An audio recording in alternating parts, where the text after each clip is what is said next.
The Secret Snow Globe Society by Timothy Ewing. Chapter 1. A Girl Who Had Everything, but Wanted More. Lily had everything a kid could ask for, or so it seemed. As an only child, she had her own room filled with toys, shelves packed with books, and more clothes than she could ever wear.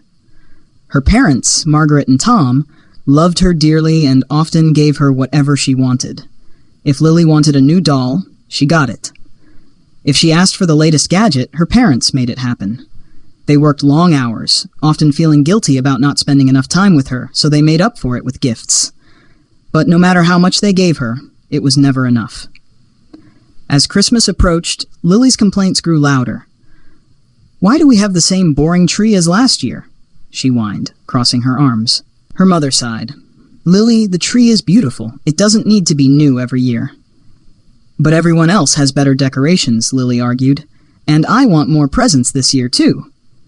Her father tried to explain. "Christmas isn't just about what you get, sweetie. It's about being together and sharing joy." Lily rolled her eyes. "Well, it doesn't feel joyful without better stuff." Her parents sighed, unsure how to teach Lily that Christmas was about more than gifts. "Why don't you go visit Gran?" her mom suggested. "She could use some help decorating." "Decorating? Boring," Lily muttered.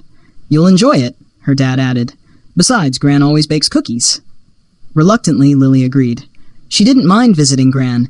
It usually meant cookies, hot cocoa, and a chance to sit by the fire. But helping with decorations? That sounded dull.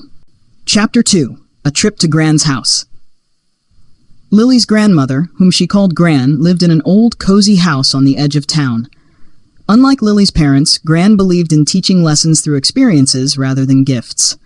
When Lily arrived, Gran greeted her warmly. "My little helper, it's so good to see you. Your mom said you're here to help me decorate for Christmas. You're just in time. I've got the perfect job for you.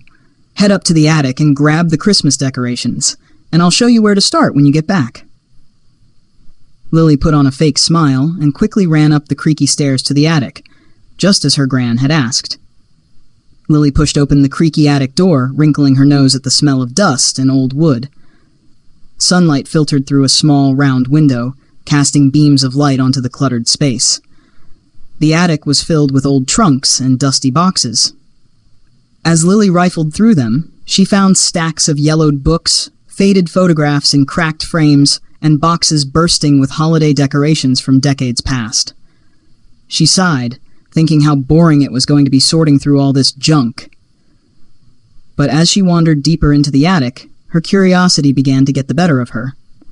Lily knelt by an old trunk with brass hinges and popped it open. Inside were knitted stockings, some missing their hooks, and a frayed garland tangled with string lights. She pulled out a stocking embroidered with the name Margaret. "Gran must have made this for my mom ages ago," Lily murmured, feeling the soft fabric. She moved to a small chest and found a tin of ornaments, many chipped or missing their hooks. Among them was a peculiar ornament shaped like a bird, its once bright paint now faded. Next to it lay an angel topper with one bent wing and a crack running through its base. "Everything up here is old and broken," Lily muttered, disappointed. She brushed past a stack of brittle newspapers, uncovering a wooden sled with peeling red paint. For a moment, she imagined Gran as a little girl, pulling the sled through the snow. The thought made her smile, but only briefly. "Still nothing good," she mumbled, setting the sled aside. As Lily turned to leave, something caught her eye. Amid the dusty boxes and forgotten treasures, a faint shimmer glowed from a far corner of the attic. Intrigued, she followed the glimmer until she reached a small pedestal table, partially hidden under an old quilt. Lifting the quilt, she uncovered a snow globe, but it wasn't like any snow globe she'd ever seen. Chapter 3. The Snow Globe.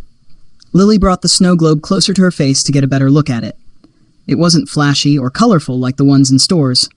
Instead, it was simple but mesmerizing.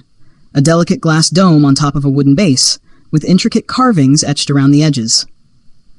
Inside was a tiny village blanketed in snow. The golden lamppost in the center emitted a faint light with a warm glow, as if it were alive. Lily stared at it, captivated. Everything else in the attic faded into the background. Her heart raced as she carefully picked it up. It felt heavier than it looked, and the snow inside seemed to swirl on its own, shimmering like tiny stars. After staring at it for what felt like forever, she shook it gently, and the snowflake spun in a glittering storm before settling over the village. That's when she heard a soft, whispering voice. "Make a wish." Lily froze, glancing around the attic. "Who said that?" she asked, her voice trembling. "Gran, is that you?" The room was silent. "Must have been my imagination," she muttered, but the words lingered, echoing in her mind. Lily carried the globe over to a dusty beam of sunlight to get a better look. The snow seemed to sparkle brighter as it swirled around the little village. "Make a wish," the whisper came again, clearer this time. "Okay, that's weird," she murmured. "Either I'm going crazy or this snow globe is talking to me." She held it closer, inspecting every detail. "It's just a snow globe, right?" No one answered. The attic felt colder, quieter than before. Shaking her head, Lily set the globe back down. "I'm definitely imagining things," she said, turning to leave. But just as she reached the stairs, she heard it again. "Make a wish," the voice said, louder and more distinct.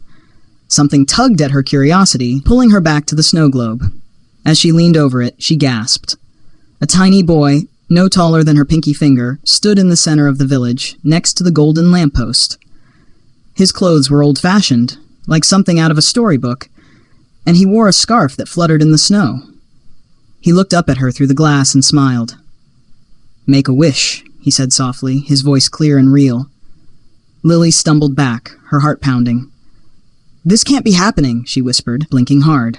"I'm just tired, or something." But when she opened her eyes, the boy was still there, waving up at her. "Go on," he urged. "Make a wish." Trembling, Lily whispered, "I wish for the biggest, most beautiful Christmas tree and tons of presents." The boy grinned, gave her a small bow, and disappeared in a swirl of glittering snow. Lily stared at the globe, her mind racing. "It's just a toy," she told herself. "It's not real, is it?" Clutching the snow globe tightly, she left the attic, thinking to herself, "There's no way my wish is coming true. It's just a stupid old snow globe." Chapter 4. A Very Special Treasure. Lily hurried down the attic stairs, clutching the snow globe tightly in her hands. Her heart still raced from what she'd seen, the tiny boy, his smile, his voice. It wasn't real, she whispered to herself. It couldn't have been real. When she reached the living room, Gran was placing a tray of freshly baked cookies on the coffee table. The warm smell of cinnamon and sugar filled the air, but Lily barely noticed. "Well, did you find the decorations?" Gran asked cheerfully, brushing her hands on her apron. Lily froze. She glanced at the snow globe in her hands, realizing she had completely forgotten the reason she'd gone up to the attic in the first place. I forgot," she admitted sheepishly. Gran raised an eyebrow. "Forgot? How do you go up to an attic full of decorations and come back empty-handed?" She tilted her head and smiled. "Though it doesn't look like you came back empty-handed after all. What's that you've got there?" Lily hesitated, looking down at the snow globe. The glowing golden lamppost inside seemed brighter now, almost as if it were alive. It's a snow globe," Lily said finally, holding it out. "I found it in the attic, but, She hesitated, her cheeks flushing. "It talked to me. You're gonna think I'm crazy." Gran's eyes twinkled as she leaned in to get a closer look at the globe. She didn't look shocked or confused. Instead, a small, knowing smile spread across her face. "No, dear," she said softly. "I don't think you're crazy at all." Lily blinked. "You don't?" Gran chuckled and settled into her armchair. "That, my dear, is a very special treasure. It's been in our family for a long, long time." Lily's mouth fell open. You know about this? About the talking?" Gran nodded, her smile widening. "Oh, I know quite a bit about that snow globe. It's more than just a decoration. It has a magic all its own. And it seems," she said with a wink, "that it's chosen you." "Chosen me?" Lily asked, clutching the snow globe tighter. "Chosen me for what?" Gran just smiled mysteriously. "Why don't you hold on to it for a little while and see for yourself? Sometimes the best way to learn is to experience the magic firsthand." Lily stared at the snow globe, her mind spinning with questions. "But what does it want me to do?" Gran's eyes sparkled. "Maybe," she said gently, "it's time for you to stop asking for so much and start thinking about what you can give." Lily frowned, unsure what to say. Gran patted her knee and stood up. "Now, why don't you run back up and grab those decorations? We still need to make this place look festive." Lily had fun decorating with Gran that evening. Together, they hung garlands along the banister, placed stockings by the fireplace, and arranged ornaments on Gran's small but charming Christmas tree. Gran told her stories about each decoration, like how the angel topper once belonged to her mother, and how the knitted stockings were made when Lily's mom was a little girl. For the first time in a long time, Lily felt something she hadn't in a while: content. It wasn't about the decorations themselves, but the time spent with Gran. When Lily's mom arrived to pick her up later that evening, Lily felt a pang of disappointment. "Do I have to go home?" she asked, glancing between her mom and Gran. "Can I stay with Gran tonight?" Her mom hesitated. "Well, I don't know," Gran interrupted with a warm smile. "That's a wonderful idea. Why don't you and Tom come back tomorrow and celebrate Christmas with us here? I've got plenty of food and it'll be nice to all be together." Her mom thought for a moment and then nodded. "All right, you can stay." Lily grinned. "Thanks, Mom. Thanks, Gran. Now go get ready for bed. Your jammies are in the drawer by your bed." "Yes, Gran," Lily replied as she rushed to the guest room. That night, Lily climbed into the guest bed, clutching the snow globe. The events of the day ran through her mind: the whispers, the boy in the globe, and Gran's cryptic words about it being a special treasure. She turned the globe over in her hands, watching the snow swirl around the tiny village. "What are you?" she whispered. The globe didn't answer this time. The golden lamppost inside gave off a soft glow, but nothing else happened. Tired from the day, Lily placed the snow globe on the nightstand and pulled the blankets up to her chin. "Maybe I imagined it," she murmured to herself before drifting off to sleep. Chapter 5: A Surprising Morning. The next morning, Lily woke to the sound of Gran's cheerful voice calling her from the kitchen. "Lily, breakfast is ready." Yawning, she stretched and pulled herself out of bed. Still groggy, she slowly walked toward the living room and stopped dead in her tracks. Her eyes widened. The small, modest tree that she and Gran had decorated the night before was gone. In its place stood the biggest, most beautiful Christmas tree she had ever seen. The branches were heavy with shimmering ornaments, glittering lights, and golden garlands. Beneath it was a pile of brightly wrapped presents, just like the ones she'd wished for. Her heart raced as she stared at the magical scene. It's exactly what I wished for," she whispered, clutching the doorway. She glanced back toward the nightstand in the guest room, where the snow globe still sat. The lamppost's light now illuminated the whole snow globe as if the sun was shining directly on the tiny village. "Lily, come on," Gran called again, her voice brimming with excitement. "I made cinnamon rolls and your favorite strawberry banana pancakes." Lily tore her eyes away from the snow globe and ran to the kitchen, her mind buzzing with questions. How had this happened? Was the snow globe really magical? And why did it give her exactly what she asked for? As Gran placed a warm plate of pancakes and cinnamon rolls in front of her, Lily's stomach growled loudly. "Gran, these smell amazing," she said, diving in without hesitation. Gran chuckled. "Well, I figured you'd need some fuel for all the excitement today." Lily nodded, but her thoughts were elsewhere. As she ate, she kept glancing at the living room, where the magnificent tree and the pile of presents stood, glittering in the morning light. The snow globe had done this. She was sure of it. "I'll figure it out," she thought, taking another bite of her pancakes. "After breakfast, I'll try to talk to that boy from the village again." Chapter 6: Confronting the Snow Globe. Once she was done eating, Lily excused herself and hurried back to the guest room. The snow globe sat exactly where she had left it, its golden lamppost glowing faintly. For a moment she hesitated. The events of the past day had been so strange, so impossible. Was she really about to talk to a snow globe again? Shaking off her nerves, she picked it up and peered inside. The tiny village looked as peaceful as ever, its snow-covered rooftops sparkling under the glow of the lamppost. "Hello?" Lily said softly, her voice trembling slightly. Is anyone there?" Nothing happened. She frowned and gave the globe a little shake. "Hey, I know you're in there. You talked to me yesterday, remember? You told me to make a wish." The snow swirled around the village but settled without a response. "Fine," Lily said, her frustration bubbling. "I'll wait."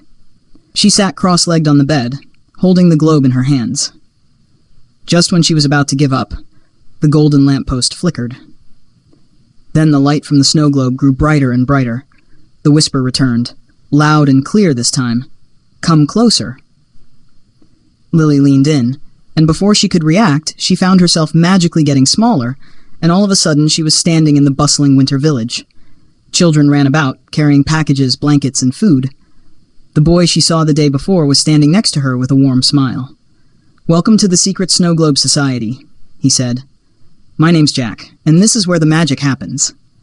Lily, still a little confused and surprised by what just happened, just looked around as Jack continued, saying, "We grant Christmas wishes here at HQ, but not for ourselves. Our #1 priority is to help others." "Help others? Why would anyone do that?" Lily asked, confused. Jack smiled knowingly. "Because making others happy is the best gift you can give. Come on, let me show you." Chapter 7. A Lesson in Giving. Reluctantly, Lily joined the society. Her first mission was to deliver a warm blanket to an elderly man who lived alone. Next, she left a toy train for a little boy who had never had a Christmas gift. Finally, she helped decorate a small, run-down house with lights, bringing joy to the family inside. With each act of kindness, Lily felt a new warmth inside her, a feeling far better than opening presents. After completing her missions, Lily returned to the village square, where Jack was waiting with a familiar figure. "Gran," Lily gasped. Gran smiled. "Surprised to see me?" "You knew about this?" Lily asked, stunned. "I did," Gran said. "I was part of the secret Snow Globe Society when I was your age, and when I saw how ungrateful you'd become, I knew it was time for you to learn the lesson I once did." Lily's cheeks flushed with shame. "I didn't know." Gran placed a hand on her shoulder. "You've started to understand, haven't you? The real joy of Christmas isn't in what we get, it's in what we give." All of a sudden, a loud siren sounded. Jack explained it was a signal that the society had missed a wish, a forgotten one that needed urgent attention. Jack looked at Lily and asked, "Are you up for one more challenge before you go?" Excitedly, Lily said, "Yes, I'm ready." Instantly, Lily was transported to a small house on the edge of town where she found a girl named Marzi sitting by the window, hugging a worn teddy bear. Marzi had wished for her father, a soldier stationed far away, to come home for Christmas. Lily felt her heart ache. "How can we grant this wish?" she asked Jack. "We can't control where people are." Jack smiled gently. "Sometimes it's not about granting the exact wish. It's about giving hope and love." Back in the Snow Globe village, Lily and the other members of the society worked together. They created a care package for Marzi's father, filled with heartfelt letters, a new teddy bear, and a photograph of Marzi. Lily also arranged for a special video call between Marzi and her father. When Lily delivered the package to Marzi, the girl's face lit up. "Thank you," Marzi whispered. "This is the best gift ever." That night, the snow globe glowed brighter than ever before. Marzi sat by the window, talking to her father on the video call. She laughed and smiled, her heart full of joy. As the call ended, there was a knock at the door. Marzi opened the door to find her father standing there, his arms outstretched. "Daddy?" she cried, running into his arms. Lily watched from a distance, her own heart full of warmth. The snow globe had worked a miracle, and Lily realized that the true magic wasn't just in granting wishes, but in creating moments of love and joy. Chapter 8. A Grateful Heart. The next thing Lily realized, she was back in her bed at Gran's house. Morning light filtered softly through the curtains, casting gentle shadows on the walls. She sat up abruptly, her heart pounding. The vivid memories of the snow-covered village, the boy, the girl, and her father, and the glowing lamps flooded her mind. "Was it all a dream?" she whispered, glancing around the room. Her eyes fell on the snow globe resting on the nightstand. It looked ordinary now, the tiny village silent and still, the golden lamppost no longer glowing. She picked it up, turning it over in her hands, searching for any sign that what she experienced was real. "Hello?" Lily whispered, shaking the globe gently. The snow swirled inside, but no voice answered. Lily sighed, leaning back against the pillows. "I must have dreamed it," she muttered.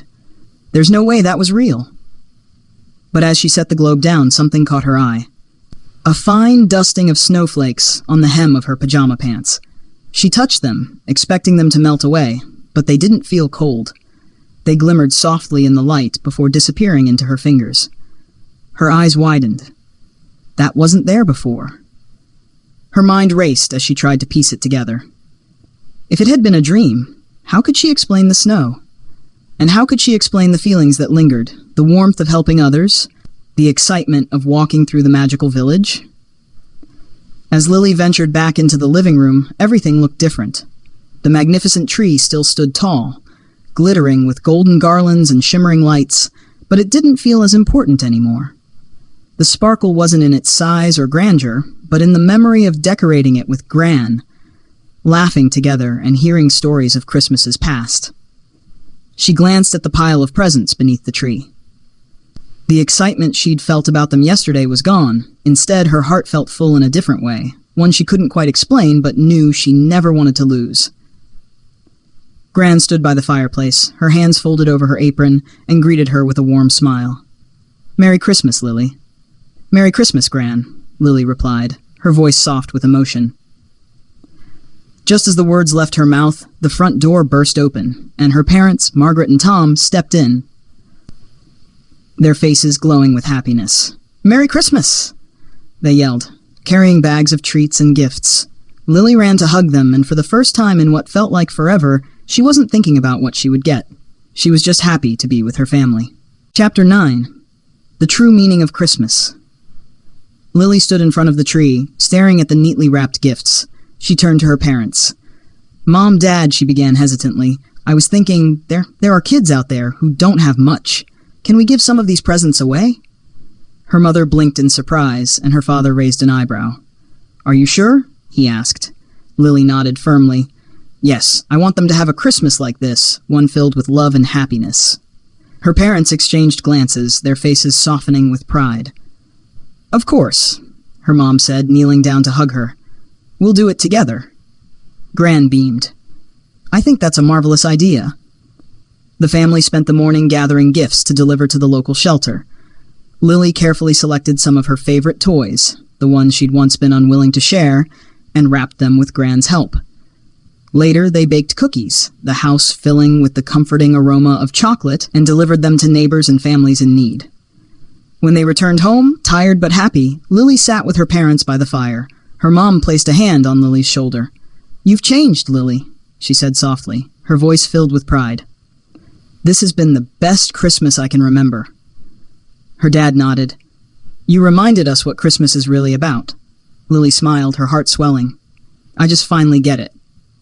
Gran winked at her from across the room. "Sometimes it just takes a little magic to help us see what's already there." Lily looked up at the snow globe resting quietly on the mantel. The golden lamppost inside glowed faintly, as if nodding in approval. For a moment she thought she saw the tiny boy standing under the lamppost, waving at her with a knowing smile.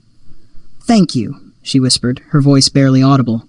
Chapter 10. The Magic Continues. Years later, the snow globe would remain a cherished keepsake in Lily's home. Whenever she looked at it, she felt the warmth of that magical Christmas and the lesson it taught her. Happiness isn't about what you receive, it's about the love you share and the kindness you give. And the golden lamppost inside the globe continued to glow, its light a gentle reminder that even the smallest acts of giving could brighten the world. When Lily had children of her own, she passed the snow globe to her daughter. "This isn't just a decoration," she said. "It's a reminder that the greatest gift is a grateful and giving heart." And so, the Secret Snow Globe Society's mission continued, one child at a time. Dear readers, thank you for journeying through the Secret Snow Globe Society. As you read Lily's story, my hope is that it not only filled your imagination with wonder, but also reminded you of the deeper truths of the Christmas season. The inspiration for this story comes from the heart of Scripture, which teaches us about the transformative power of giving, gratitude, and love. In Acts 20:35, we are reminded of Jesus' words, "It is more blessed to give than to receive."